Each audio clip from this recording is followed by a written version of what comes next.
আছে কিনা, নামাজ আছে কিনা, কোরআন আছে কিনা, আল্লাহ চিনে কিনা, হালাল হারাম কিনা, জায়েজ না জায়েজ না, এত কিছু আমার দরকার। ফুতেরে জিগায়ও না যে ফুত কামাই যে করতেছ কি হালাল কামাই করো না হারাম, না এত কিছুর দরকার কি।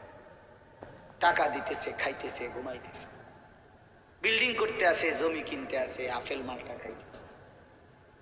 এক ছেলে আমারে নিজে বলছে, আমি সবার ব্যাপারে বলি না, এক ছেলে আমারে নিজে বলছে, হুজুর আমি একটা দেশের নাম বলছে, যেই দেশে আমার কর্মটা ছিল, চলে আসছে ওই দেশ থেকে।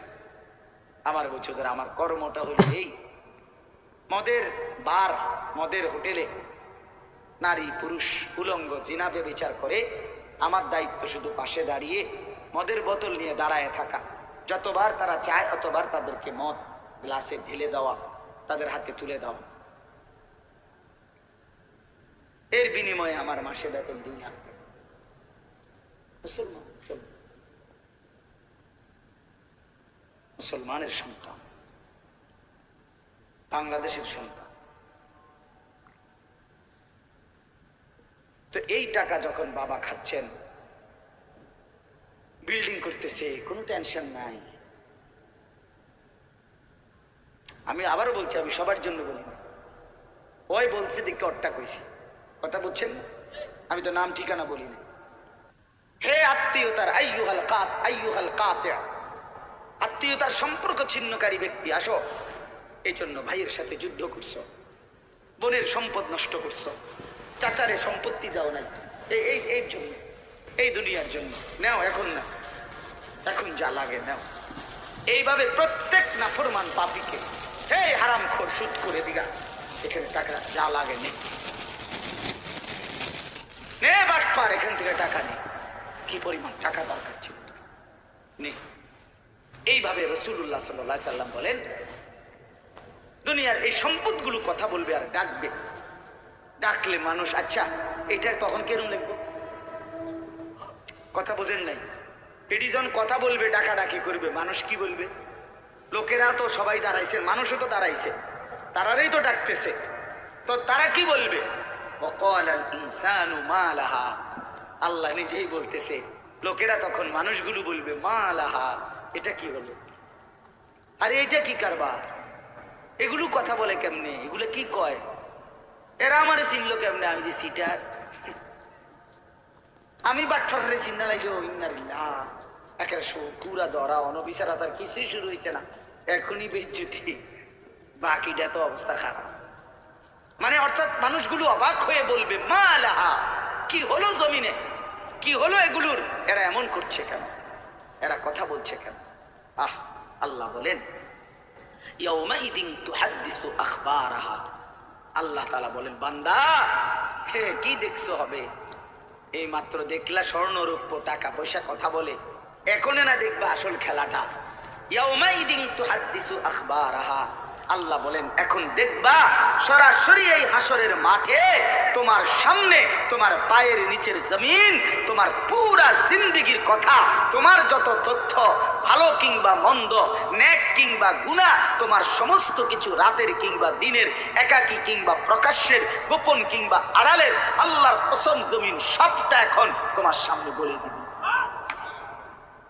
ইয়াউমাইদিন তুহাদ্দিসু আখবারাহা,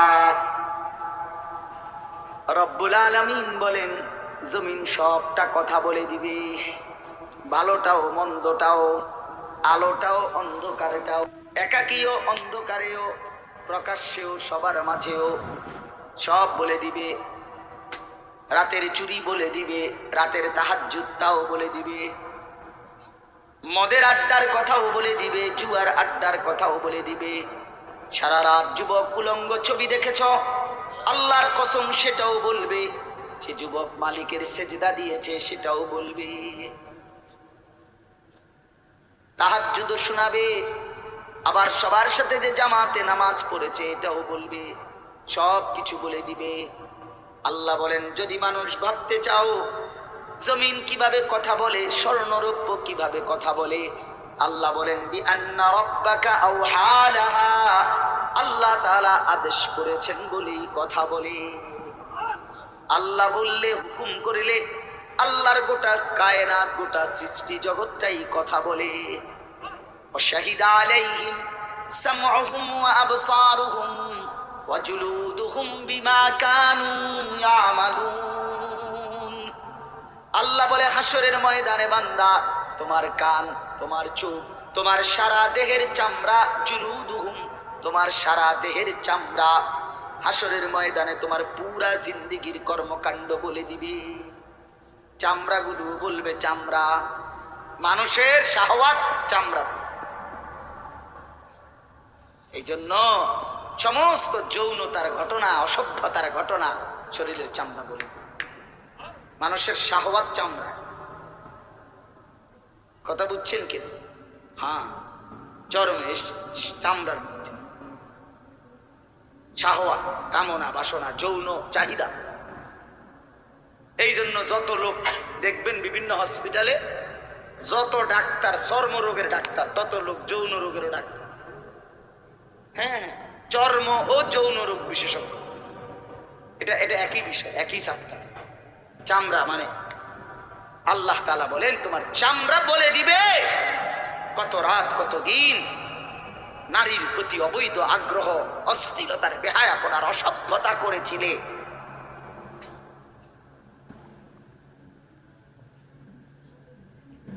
হায় হায়। এজন্য নওজোয়ান ছেলে, তোমরা সবাই ভাই কষ্ট করে বসো। যে যে পাশে দাঁড়িয়ে আছো, আল্লাহর ওয়াস্তে বসো। কষ্ট হলেও বসো ভাই, বসে শুনলে বরকত হবে। মোবাইলটা হাতের যাদের, এটা বন্ধ করে দাও। হাতে ধরা যেই মোবাইলগুলো, এগুলো বন্ধ করে দাও ভাই, এগুলো নামায় ফেলো। আমাদের চেহারার দিকে তাকাইয়া আল্লাহর কথা মনোযোগ দিয়ে শুনলে লাভ হবে। আসলে বাস্তবতা হলো, প্রতিটা আয়োজন কষ্টের আয়োজন।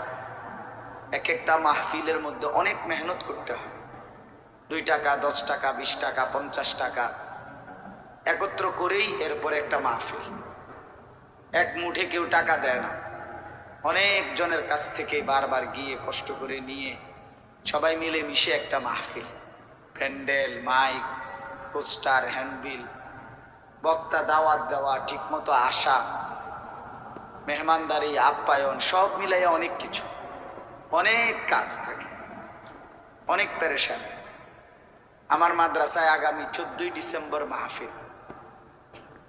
তো গত 1 মাস থেকেই এই পরিকল্পনায়, এটা হবে কোথায়, ওইটা হবে কোথায়, বক্তা বসবে কোথায়, শ্রোতা বসবে কোথায়, প্যান্ডেল হইলে কোন দিক দিয়া, এই কত কিছু যে লিখছি আমরা।